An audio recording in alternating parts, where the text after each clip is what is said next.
Welcome back to the Center in the City podcast. I am so excited you are here.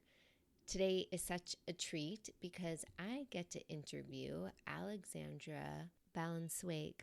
They are the founder of humhum, which is a new modern dating app that takes a mindful and intentional approach to building connection. This conversation is so juicy and heart-centered and is great for anybody who's curious to start dating in the new year, who's maybe created this as a goal or an intention for 2024. Also, it's just a great episode to understand how humans connect and what meaningful connection actually can look like and feel like in our lives. A little bit about Alexandra. They have 10 plus years in facilitating experiences and holding spaces for groups to connect, to collaborate. Alexandra has a certification as a Kundalini Yoga teacher, a Reiki Master Teacher, and is a Vipassana meditation practitioner. Prior to founding humhum, Alexandra worked as a consultant in strategic design and product management. You can learn more about Alexandra and all of their experience and a link to humhum in the show notes. Wherever you are in this moment, I welcome you to settle in and let's get centered.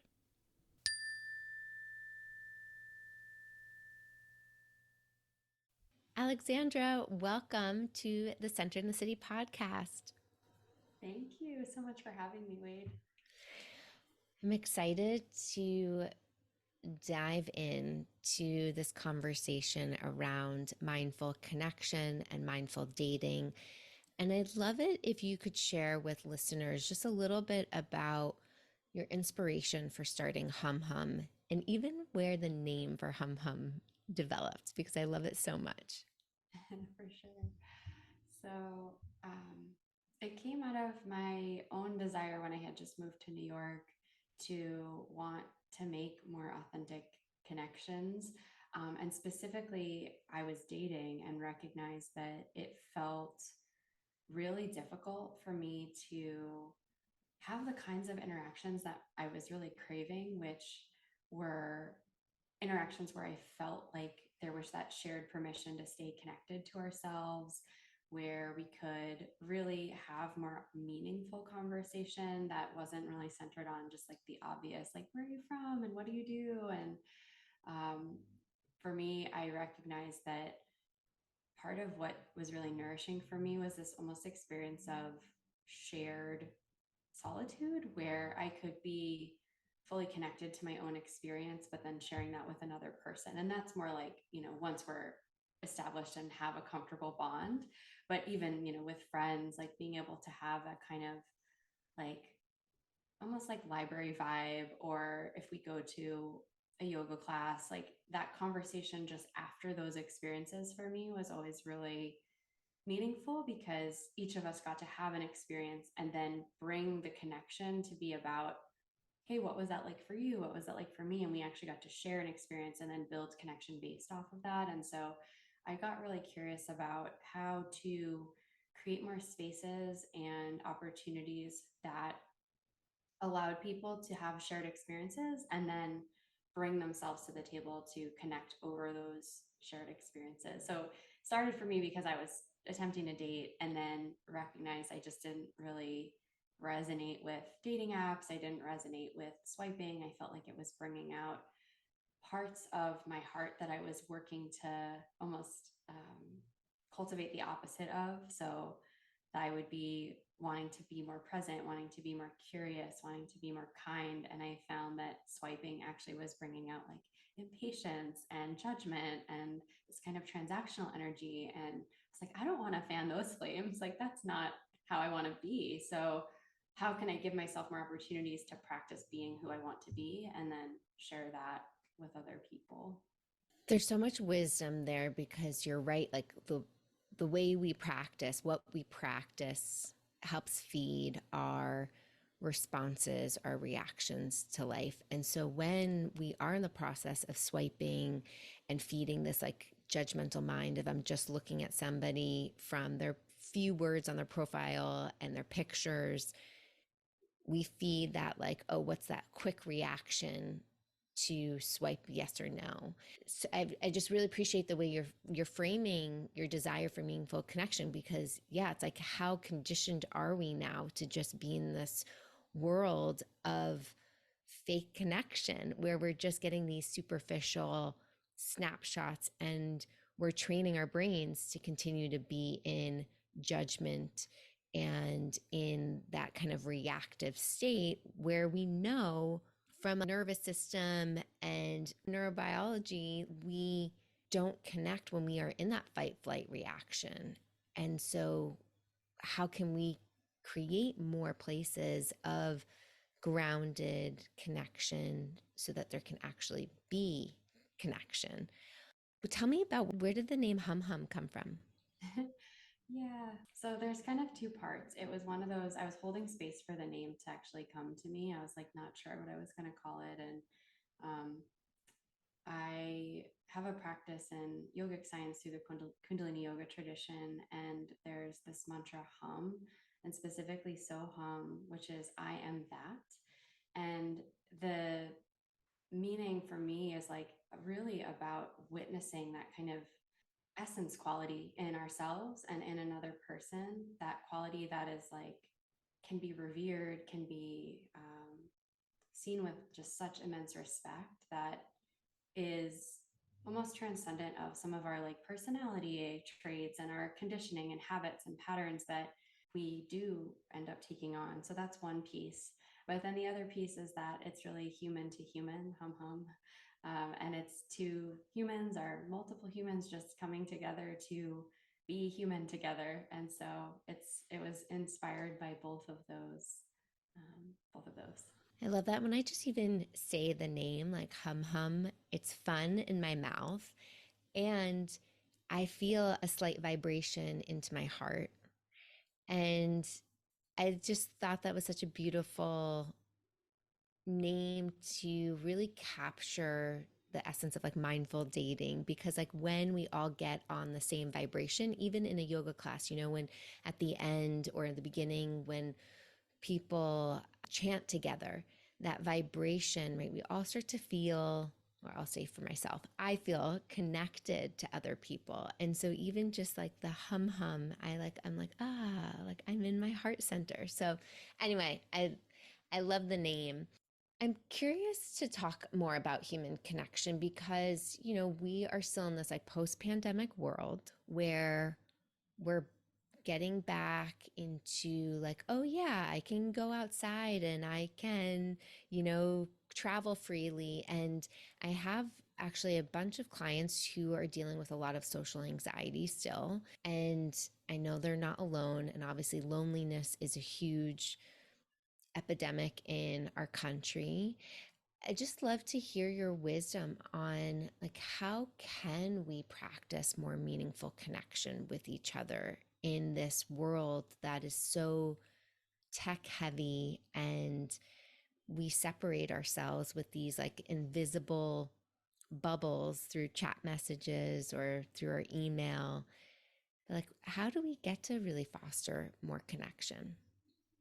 Yeah, I think such a good question. And it's such an important one right now because I think you're right. Folks I talk to as well, there's almost like this physiological stress response in the body when we think about meeting new people that automatically like almost stokes the judging mind. It's like, okay, I'm nervous because I'm meeting new people. And I don't even think it's like people are that conscious of it, or it's not even like cognitive of a process. It's like our systems are just kind of jacked up from being more isolated and then having to come back out and like get off our devices. And I think starting where you are and then bringing that in, like naming what's happening in your experience, like I'm a little tentative about this, or this feels kind of new to me again for some reason. And I also think having triangulation, I call it triangulation. I'm not sure what the like maybe scientific term for this is, but having some third thing that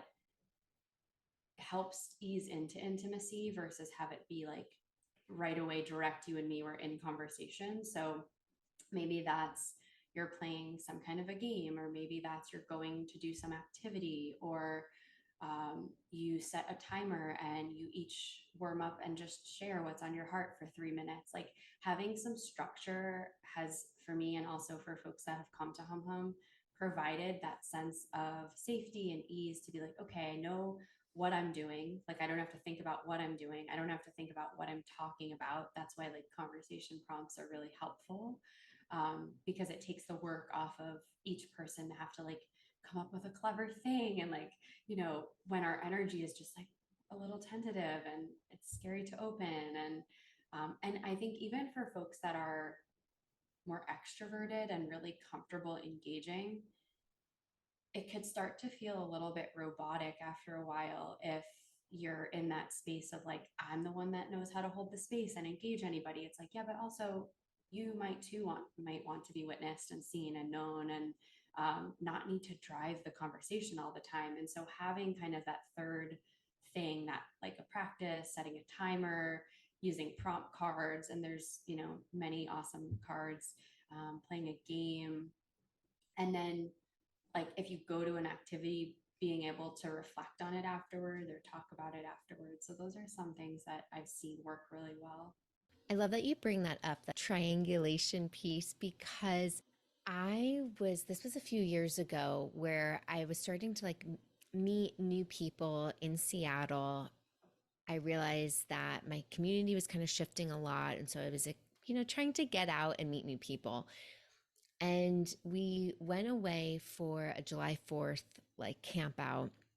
And somebody brought Esther Perel's card game, which is called Where Should We Begin? And for those that don't know, Esther Perel is a very well known psychologist and relationship expert. And it was really interesting because even though I love going deep with people and going there fast, like I love going intimately and getting very raw and vulnerable with people, I have kind of also learned, especially in Seattle, that sometimes that can be too much too fast. Like my New Yorker intensity can come in a little hot. So I have had to like kind of read the room, learn to read the room. I'm still learning how to read the room. And people start to play this card game. And I just noticed, I was like, oh my God, like my heart just felt so much more open. I felt more relaxed. It felt like, wow, I can actually build relationships with people here authentically instead of staying in this like superficial conversation of, what do you do? Or what do you do? And like, where have you traveled? And da da da. And where do you live? Right. Like the similar kind of like five great topics or questions, but it doesn't typically bring you into depth. And when I start to connect to people on that deeper level, it was like, oh my God, these are really interesting people. And I was hungry and excited to get to know them more. And I also, it felt really nice to be facilitated as you were sharing, somebody who's typically leading the conversation. That's typically the role I wear. And so it was really nice to just receive and let myself actually open up in a new way than I have in the past. So I appreciate that triangulation piece. And I think like in the dating world these days, one of the reasons I wanted to have you on, especially now, is I feel like there's this energy around, New Year's resolutions and intention setting for the year. And a lot of people who have been single or who are wanting to date, or there's kind of more energy right now to date, to meet people, to connect, to get out of their comfort zones. And for anybody who's feeling a little hesitant about getting out of their comfort zone or just even being open to new connections, I'm curious if you have any like guidance around that. I think, like, again, it's like starting with that self-compassion, like letting that be there, not seeing it as a problem, seeing it as like, oh yeah, this is where I'm at, this feels really hard. And like, I think I talk about like edges that we want to stretch into, and then edges that are like, actually, no, that's just not for me. Like that doesn't feel good. And so if connection or dating or one of those things that is at a growth edge that you want to move towards, then it's like how to practice with and work with the discomfort that comes up as, in response to that. And I think grab a friend and like going to things helps a lot. Pick something that you already like to do, and I think one of the difficult parts about a lot of what's available is that it's a very solo activity. Like you can, go, whether you're going to like a yoga class or you're going to a concert or like that one, it's easy to bring a friend. But um, I think finding communities and spaces that are offering like activities that you find interesting or enjoyable, talks and stuff, and um, and then like nudging yourself, like what's one thing I can do to try to meet one new person? How can I open myself up to ask someone else how they liked that or have they been there before? Just keep it really simple, but each time you do it, like nudge yourself to try to have one new conversation with somebody that like you didn't come with, or if you did go, like bring somebody that is newer to you, like taking that initiative to reach out and invite somebody to something, or um, so I think those are some good ways. Like for me, anytime I go to a new city, and I've been nomadic for like 5 years, one of the first things I do is like find where are the places I want to frequent and go. So like that, for me, I love doing hot yoga, or I'll join like a meditation group and try to find where those are. And usually it's like the people that I want to end up meeting are at those places. I was looking at like rock climbing gyms here. It's not something I typically do, but I was curious to try that activity. And so um, I was curious about that. And so I think like I know it takes a lot of energy like to actually do the research and do that. So I think just being real about that might be like energetically exhausting, and like, okay, by the time I do the research, I'm like exhausted and can't actually go to the thing. I need another day to like pick the thing or whatever it is. So I think just being really gentle and like trusting that it might take some time. Um, Even like also reconnecting with folks that you already have in your life. Like I think this is another one where, since I've been so immersed with like work for the last several years, I've not been as proactive about reaching out to friends, and also because I've been moving, it's been harder to see people in person. And there's like some part of me that's like, I can't be online anymore. Like I can't do a call. But I never regret when I actually just reach out to somebody and say like, I'd love to catch up and just like hear how your life is and share what's going on in my life. And so that's not super dating specific, but it could be in that for the folks that you do reach out to, you can talk about your heart and name that you are trying to date, and like see what ideas they have, or maybe they know someone that you can meet in the city that you're in. Or I think just the more we talk about the truth of what's happening within ourselves to the people that are close to us, or that had been close to us, or even near us, the more opportunities we create for ourselves to actually have our needs get met. And the more we share, yeah, like here's what's happening for me, here's where my aliveness is, here's what my heart is craving. Like we give more people the opportunity to jump in and be like, oh my God, you should meet my friend so and so, or want to come to this thing with me. So just starting to talk about it. I love so many things you just shared. One, being mindful of our edges, just like where we are and how to compassionately meet ourselves with gently nudging ourselves and being mindful of our energy, and yet not letting it lead to avoidance, but how can we do it in like kind ways? And even just the fact of prioritizing connection in our life, whether it's with friends or community members that we haven't caught up with in a while. And one of the ways I love to do this is anytime I just think of somebody, like they pop into my mind, or I do an activity that makes me think about a friend that da da da da, whatever the dots are connecting. I have this practice to text them in that moment and just say, hey, I'm thinking of you. How are you? And usually that will spur some sort of text conversation back and forth. And then, not all the time, but a lot of the time, I try to schedule like a walk and talk with a friend. And it's a way to get us both away from our computers, away from screens, outside, walking, talking. And one of my girlfriends has this phrase that I love that I've embodied, just like, how's your heart these days? So I love what you just shared of like, yeah, being really truthful about how is your heart? Because a lot of the times we don't want to go there.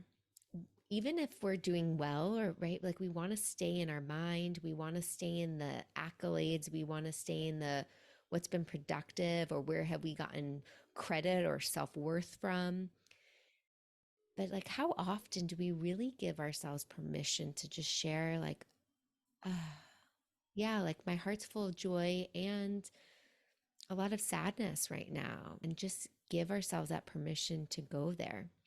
In the dating cycle, some of the things I hear that can really create some heartbreak and frustration and disappointment and expectations, which we know can be such a bitch. Like our mind gets so maybe hopped up on dopamine or whatever, the potential of meeting somebody when we're on dating apps or when we're getting set up with somebody, that we start to race to stories. Like our monkey mind starts to be like, oh, are they going to be the one? Are they this person? And we start to like maybe get really excited in our body, and we start to paint pictures of kids one day, right? Like just the mind races off into so many stories. Any words of wisdoms about like how we can practice managing the expectations in dating so that we can stay more present? Yeah, I love this. And I think it's so important. It's like the thing that nobody teaches us because we're taught that either that excitement means that, that is the right thing, or like, it's really important to pay attention to the meaning we're making of our experiences. And I think so much of that connection to self is really what helps us to stay with it versus leaping into our ideas about what it is and just making all the room like, okay, let's see. And I think part of what has been helpful for me is not going to the extreme of pushing that energy away, because I think there's actually an intelligence to it. There's something in it that is nutritive, that can fuel us, that is showing us something about our own heart's capacity to love and to vision and to tap into like what is actually true about my desire. So paying attention to what those stories are showing you about what you might want, and then like also looking at the strategies that the mind forms about how you think you will get what you want. So for me, it's always been like really getting intimate with the longing, the wanting, the longing, um, versus my ideas about how I will achieve it.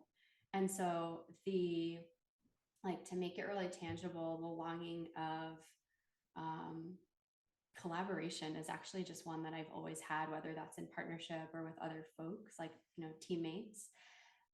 I so enjoy creating with people and building with people. And so, like, I would notice that a lot of my romantic fantasies would be about like what kind of life I would build with somebody. And it was really about that. So it's like, I see that I have this deep value for creativity and creating with somebody and creating with other people.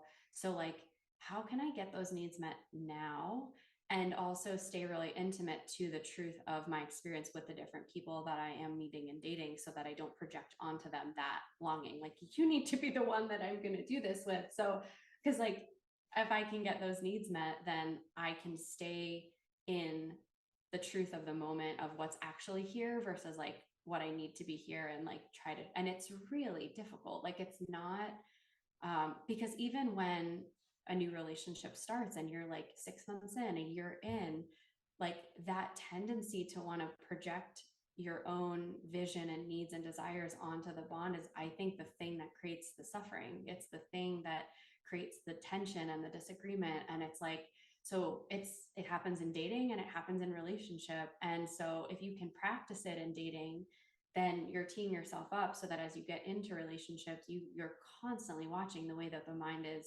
making meaning, like in relationship to the longing, in relationship to what it doesn't like too. Like I remember noticing one time that I was dating someone and they pushed back our time to like have a call for a reason that like I didn't really understand. And typically I'm like, that's like not a big deal at all. Like if your energy is moving in a different direction, great, like do it. But I watched my mind get upset because I was like, what if this is a perpetual pattern? Like, what if this happens over and over into the future? And so I started to get like worried about a situation that wasn't actually happening. I was upset about the potential of a future and needing to like assert myself in the moment so that I could prevent that from happening in the future. And then I was like, whoa, I can totally rein that in and not like make this a bigger thing than it actually is, and just stay with the, okay, I'm just feeling disappointed and a little bit unsure of how to relate to this. And maybe I can name that, but also like take full self responsibility about it, that like I was having fear come up about what this could mean. And maybe like not needing to do that. And that's just like me in my journal, And I think that's the thing, that if we can become really clear within ourselves about what's happening, then we can share that in a way that invites somebody else in to be on our team about it, or um, even just co-hold with us the longing without, and like maybe they can't meet it, and like there can be shared understanding about that, and that's also really connecting.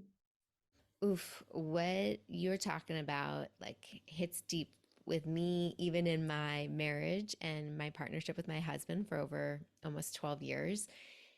And I feel like there's this like storyline that I grew up with. I know a lot of my friends, some of my coaching clients have this, especially as women, where it's like the Cinderella idea that we're going to find our Prince Charming and he's going to sweep us off of our feet and he's going to take care of all of our issues and we aren't going to have to worry about anything and we get to live happy ever after.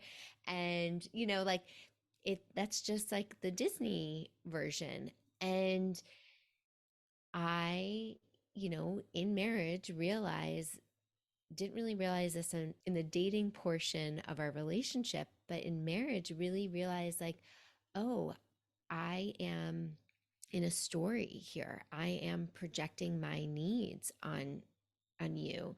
And that created a lot of kerfluffle in our relationship and a lot of opportunity for me to take responsibility for, oh, my need of safety, like, and security. I get to embody that. I get to practice that. I can't ask my partner to provide that need. Like, yes, I can ask them, but I can't expect them to fill that bucket for me. I have to take personal responsibility to fill that for myself. And anything that they can contribute is, beautiful icing on the cake. When I started to realize that, it was like, oh, I could anchor back into my body versus the constant expectations that I was putting on my husband that were constantly then creating tension. And how hard it is. I think of myself as somebody who's very aware, have had a meditation practice for way over, 15 years by now. And as aware as I thought I was, like this was a new level of awareness I've gained in the last few years. It's so interesting what you shared around intimacy and being able to recognize those needs in our intimacy with self, intimacy with others, to be able to recognize our needs and kind of call those out before or while we're in relationship, so that we're not like scratching at the surface or somebody else to fill that. I think is just words of wisdom I wish I kind of understood years ago. Yeah. And I think like when we know what our needs are, and they're going to change too, like I think there are needs that maybe are persistent, and then there are needs that do change. And like when we can be really gentle with ourselves about those, I think it creates a lot more space in the relational container, so that we don't, yeah, that we're really in self responsibility about those needs, that it's like they can be there, they're valid, they have a place, and they're mine. And like here's how, you know I'm in relationship with them. And I think it's like really a journey to kind of watch how, I mean, I feel like in every experience I've ever had, like romantic relationship is the place where we just act all of our stuff out from our family constellation, from whatever it is that we're working out, at some point it enters into the relational field of the bond. And that is the deep work that I think we can start to see in dating. And if we are actively in that practice of doing the work and seeing the relational field as actually like a pretty intense mirror, not a means to an end of some longing we do have. Because I think that like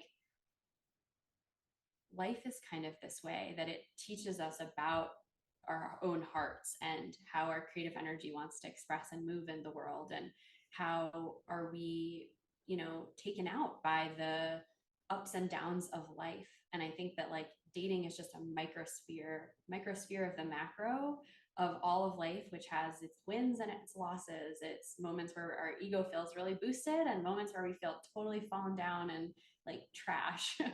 And there are, and like how we meet that, the adversity of that, and how we even meet the moments that feel successful and not let it fuel and feed our conceit, or like notice when it might. Like that's really the practice of all of it, that whether you're in the space of dating or you're in a partnership, the work is kind of the same. It's just like a different flavor of the same self work. And like for me, that work is ultimately about like, how can I come to expand the love in this heart? Like, how can I live into bigger and bigger expressions of love, so that that's what I'm contributing? Like, I don't, and it's easy to have it become the opposite, where we get really bitter, we get really frustrated, we get really angry. And like, you know, I've been very curious about anger because it's been actually coming up a lot for me personally in this kind of recent phase of my life, and how much I haven't actually allowed myself to feel my own anger, and recognizing also the intelligence in it, but that there's a way to wield it so that it's not harmful. Like, how do I be with anger in a way that doesn't perpetuate a field of anger and create harm, but it's this fuel for bigger love, ultimately, like love for self, love for others. And so I think like that's starting to now touch into just the richness of the emotional landscape and how we can work with that to be the kinds of people that we feel proud of and that we feel are in integrity with how we want to be. I love that Hum Hum offers this space for people to like come together without their masks. Like I feel like it's just like entry of ticket is like, yeah, drop your mask, drop the bullshit, drop all of the like, ego just a little bit, and just come as your heart, as your human heart. And what a gift that is in just the world as a meeting connection space, but also as an entry point to hopefully build a romantic relationship and just like deeper, richer connection. Part of building connection, a huge pillar, I think, is trust. And I'm curious, like, what are some ways that either you've experienced in your own life or just know from being an expert in this world of human connection? How can we build trust within ourselves and within each other? Yeah, it's such an important question. I think there are a couple things that stand out. One is like following through on what you say you're going to do, like with yourself. So I think one of my practices that I'm still working on is, how can I be precise enough with myself to commit to the things I say I'm going to do? And that's not like rigidly sticking to them if it's going to be self-harming in some way, but like really being clear, like, okay, I'm committing to this, I'm sticking to this, or I'm going to do X. So like that follow through is really big. And then the integrity piece of knowing how I want to be and owning when I'm not in alignment with that in any way, even if it's really, really small. Even if it's like just with myself, if I'm like if I'm upset about something, like instead of trying to convince myself of all the reasons why I should be or shouldn't be upset, like really getting into the heart of the matter of what's going on, like, and being like, oh yeah, like it's this little ego trip that I'm having, and like not in a self-judging way, but just in like I'm being so truthful with what's happening. And I think it's the same in relationship, like being able to say to like my partner or a friend, like I was wrong when I did X, like I didn't show up in a way that like I feel good about or that I told you that I would. And I think there's a fine line between like doing that. This It's really tricky territory, because I know like for myself I'll have a tendency to maybe like take more responsibility than I need to, because I like want to avoid conflict, and I'm going to like overdo the let me tell you all the reasons why this wasn't great. But when I actually showed up in a way that had an impact that I didn't foresee, taking the time to go and be like, okay, what's mine in this, and really examining that, and then owning the pieces that like, oh yeah, I came in feeling frustrated, and like, here's how that expressed in my tone. I can see how that actually wouldn't feel good. Or like just owning the parts that we can own. And I think in new connections, like it's a little bit trickier, but some things to build trust are just like slowing down and being with the process of this new connection. So like even naming, oh, I noticed that I like, this might be really vulnerable for some people, but like I noticed that I'm feeling a lot of energy around this connection. I'm feeling a lot of excitement about this connection. Um, and I just wanted to name that. So just like owning our experiences and trying to put words to it as best we can. Or I'm noticing that I'm feeling kind of tired and like don't have capacity to keep connecting. Like that's actually trust building, because we're not stretching ourselves beyond capacity, or saying yes when we mean no. And I think now I'm kind of finding my way to this, but so much of what I think builds trust is knowing your own yeses and nos for yourself, and like deeply honoring them, because then other people can trust when you say yes. Because if you say yes when you actually mean no, and then become resentful, or get into things that like aren't actually what you want, then you lose trust with the other person. So I think a lot of it is really like that self-awareness of what is truly a yes, and not feeling guilty about if you don't have it. If there is not a yes, then okay, like, or you might feel guilty, but still owning it, like own the fact that you are a yes or a no to something, versus like just going along with it because you think it's what somebody else wants. You like rob them of the opportunity to actually create with you, and also be a recipient of your clarity, which is ultimately the kindest. I love that reminder around the truth and transparency equal trust, like for self and for others. And how we build trust with self and with others is by being consistent with those responses, and knowing, like, I know personally, like, I've broken trust with self because I feel like I've abandoned my true yeses and true no's. So I really appreciate you naming that. And it's been a process of connecting back. That's why my I call it my power intention, but my theme for 2024 is soul, is to like really listen inwards to like, what is my deep yearning, my deep answer here of truth, and how to keep building relationships through that lens. Because we can start to just get into a place where we're saying yes and no all over the place in a reactive manner and whatever, without any guide. And then, yeah, what are our relationships really built on if it's not from our inner truth and our true expressions? So I really appreciate you naming that. Alexandra, I could keep talking to you about relational mindfulness, connection, and dating. So I'll have to have you back on the podcast. Where can people learn more about you and about humhum? Yeah, they can follow us on Instagram at humhum space. It's at humhum space. And then the website is humhum.space.